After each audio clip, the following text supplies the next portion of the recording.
जीवन में जब भी हम खराब दौर से गुजरते हैं तब मन में ये विचार आता है कि परमात्मा मेरी परेशानी देखता क्यों नहीं है, मेरे दुख कम क्यों नहीं करता। पर याद रखना दोस्त, जब परीक्षा चल रही होती है तब शिक्षक मौन रहता है। जिंदगी में जो कुछ भी होता है अच्छे के लिए होता है।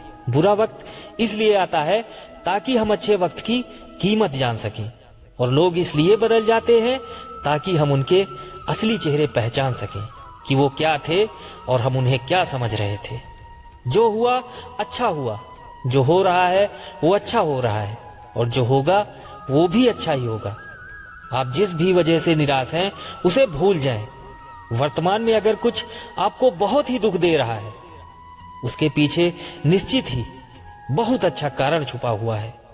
जीवन में कुछ भी अस्थाई नहीं है, इसलिए स्वयं को अधिक तनावग्रस्त ना करें, क्योंकि परिस्थितियां चाहे कितनी भी खराब क्यों ना हो, लेकिन बदलेंगी जरूर। तुम्हारा क्या गया जो तुम रोते हो? तुम क्या लाए थे जो तुमने खो दिया?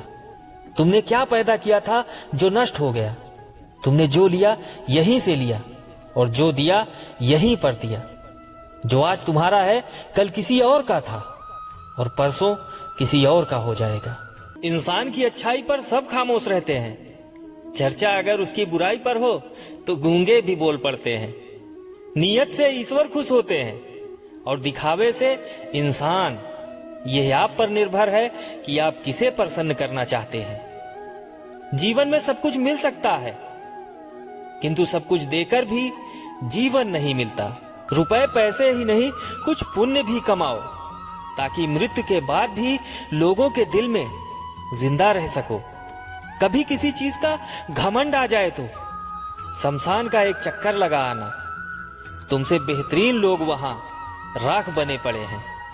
शमशान में एक समाधि पर अपना बस्ता फेंक एक बच्चा समाधि के पास बैठकर शिकायत करने लगा। उठो ना पापा, टीचर ने कहा है कि फीस लेकर आना, नहीं तो अपने पापा को लेकर आना। यह सुनकर बराबर की समाधि पर एक आदमी फोन पर किसी फूल वाले से हजारों रुपयों की चादर लेने के लिए बात करते करते कुछ सोचकर फोन पर बोला, ऑर्डर कैंसिल कर दो, फूल नहीं चाहिए भाई। फूल इधर ही मिल गए। उस व्यक्ति ने वो सारे पैसे बच्चे के हाथ में रखे और बोला, बेटा ये लो, तुम्हारे पापा ने भेजे हैं, कल स्कूल में जमा कर देना। दोस्तों, लोग कहते हैं खाली हाथ आए हो और खाली हाथ जाओगे, पर ऐसा नहीं है। लोग भाग्य लेकर आते हैं और कर्म लेकर जाते हैं। प्रत्येक कर्म बीज के समान होते हैं, और जैसा आप बीज बोएंगे वैसा ही फल पाएंगे। इंसानियत दिल में होती है, हैसियत में नहीं। ऊपर वाला कर्म देखता है, वसीयत नहीं। जिंदगी में कुछ नेक काम ऐसे भी करने चाहिए जिनका ईश्वर के सिवा कोई दूसरा गवाह ना हो। हंस मरते हुए भी गाता है और मोर नाचते हुए भी रोता है। ये जिंदगी का फंडा है दोस्तों। दुखों वाली रात नींद नहीं आती, और खुशी वाली रात कौन सोता है। दोस्तों, एक कुम्हार माटी से चिलम बनाने जा रहा था, और उसने चिलम का आकार भी दे दिया था, पर थोड़ी देर में चिलम को बिगाड़ दिया। माटी ने पूछा, अरे कुम्हार, तुमने तो चिलम अच्छी बनाई, फिर बिगाड़ क्यों दिया? कुम्हार ने कहा, ओ माटी, पहले मैं चिलम बनाने की सोच रहा था, किंतु मेरी मति बदल गई, और अब मैं सुराही बनाऊंगा। यह सुनकर माटी बोली, ओ कुम्हार, मुझे खुशी है, तेरी तो सिर्फ मति ही बदली, मेरी तो जिंदगी ही बदल गई। चिलम बनती तो खुद भी जलती और दूसरों को भी जलाती।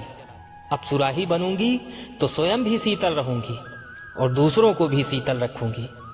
दोस्तों, यदि जीवन में हम सभी सही फैसला लें तो हम स्वयं भी खुश रहेंगे और दूसरों को भी खुशियां दे सकेंगे। दोस्तों, परेशान कौन नहीं है इस दुनिया में? दूसरे की थाली में बस घी ज्यादा दिखाई देता है। अगर एक टेबल पर सबको अपने अपने दुख रखकर बदलने का विकल्प दे दिया जाए तो लोग चुपचाप अपने अपने दुख उठाकर चल देंगे। इसीलिए तो कहते हैं, अपने जीवन की तुलना किसी के साथ नहीं करनी चाहिए। सूर्य और चंद्रमा के बीच कोई तुलना नहीं है। जब जिसका वक्त आता है वह चमकता है। रिश्तों को गलतियां उतना कमजोर नहीं करती जितना गलत फहमियां कमजोर कर देती हैं। कुछ बोलने और तोड़ने में केवल एक पल लगता है, जबकि बनाने और मनाने में पूरा जीवन लग जाता है। प्रेम सदा माफी मांगना पसंद करता है और अहंकार सदा माफी सुनना पसंद करता है। कभी कभी जो लोग हमें बेवकूफ समझ रहे होते हैं, दरअसल हम उनकी होशियारियों को नजरअंदाज कर रहे होते हैं। कभी कभी अच्छा लगता है सब जानकर अनजान बनना, बिल्कुल चुप रहकर सामने वाले की चालाकियां देखना कि वह हमें बेवकूफ बनाने के लिए कहां तक जा सकता है। लोग जरूरत के मुताबिक इस्तेमाल करते हैं और हम समझते हैं कि लोग हमें पसंद करते हैं। यही तो भ्रम है जिंदगी का। पता है, इंसान जितना भी डिप्रेशन में क्यों ना हो, जितनी भी तकलीफ में क्यों ना हो, चाहे दुनिया के सारे गम उस पर टूट पड़े, लेकिन हर इंसान की जिंदगी में कोई एक शख्स ऐसा जरूर होता है जिससे बात करके मन हल्का लगने लगता है, जिंदगी फिर से खूबसूरत लगने लगती है। ऐसे लोग बहुत कम मिलते हैं जो आपकी झूठी हंसी के पीछे छुपी तकलीफ को जान लें, आपके बात करने से यह पता लगा लें कि आप परेशान हैं, आपकी आंखों में बस सरसरी सा देखकर आपकी उदासी भांप लें, जो हंसी वाले इमोजी के पीछे छुपी आह जान लें। बस जिंदगी में उन्हें चंद लोगों की कदर करें, वरना ये खो जाए तो दोबारा नहीं मिलते, क्योंकि ऐसे लोग ढूंढने से नहीं बल्कि नसीब से मिला करते हैं। दिलासा देने वाला कोई अजनबी भी हो तो दिल में उतर जाता है, और मुश्किल वक्त में किनारा करने वाला कोई अपना ही क्यों ना हो दिल से उतर जाता है।